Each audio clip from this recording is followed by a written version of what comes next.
Okay, let's dive right into this explainer today by observing a subtle yet incredibly universal modern phenomenon.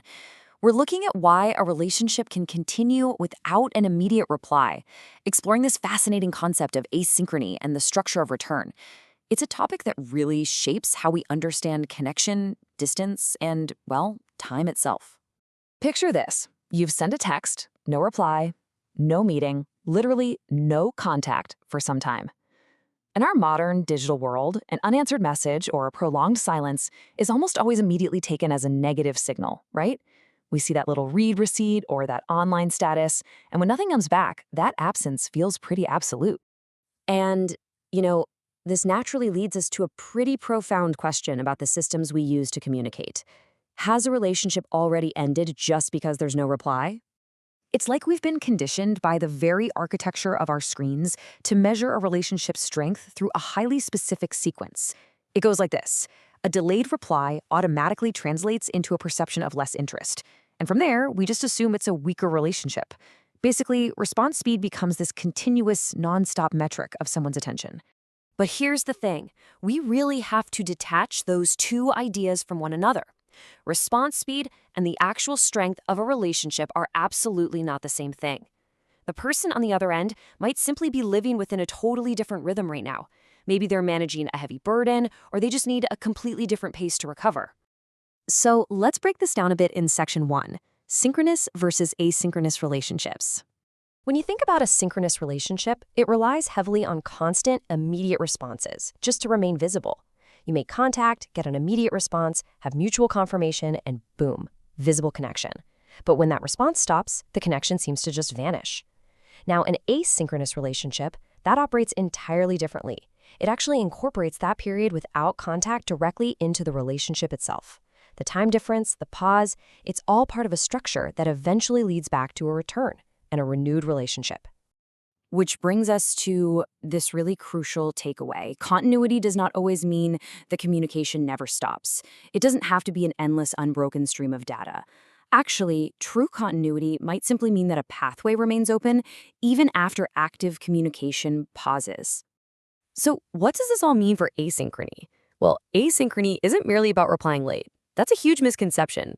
It's actually a deliberate structure, an architectural space, if you will, in which people might live through entirely different temporal rhythms, all while retaining access to the exact same relationship. You don't need to perfectly sync your clocks to stay connected. And to maintain this space, we rely on what we can call low-damage reconnection protocols. Think about everyday phrases we use, like "see you again," or "I will contact you again," or even "I cannot reply right now." These little signals, they don't strictly guarantee a reunion, and they don't demand an immediate response either. They simply act as gentle protocols that leave future contact possible without forcibly slamming the door shut. Moving right along into section 2, we're going to look at why return is not restoration. Because returning to a relationship absolutely doesn't mean restoring its exact previous state. Think about the sequence here. You have past contact, and then time passes. And because time passes, there is inevitably a change in both people. So when you finally make contact again, you're really looking at a complete reinterpretation of the relationship.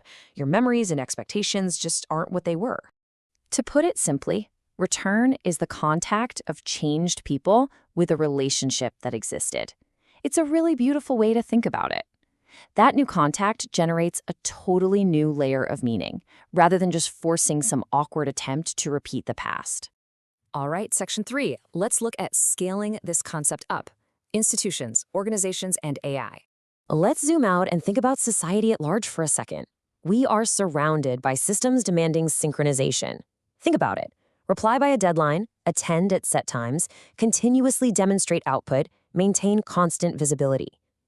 Most of our social institutions are built for massive efficiency, which means a temporary delay is often rigidly translated by the system into a total lack of intent or a loss of belonging. But if we look at truly inclusive organizations, they operate quite differently. Rather than relying on continuous sync, where an immediate response is the absolute only way to prove you belong, they practice inclusive asynchrony. They measure their strength by how many paths they hold open. It's about giving people the space to step away, think, and return with fresh perspectives after an absence.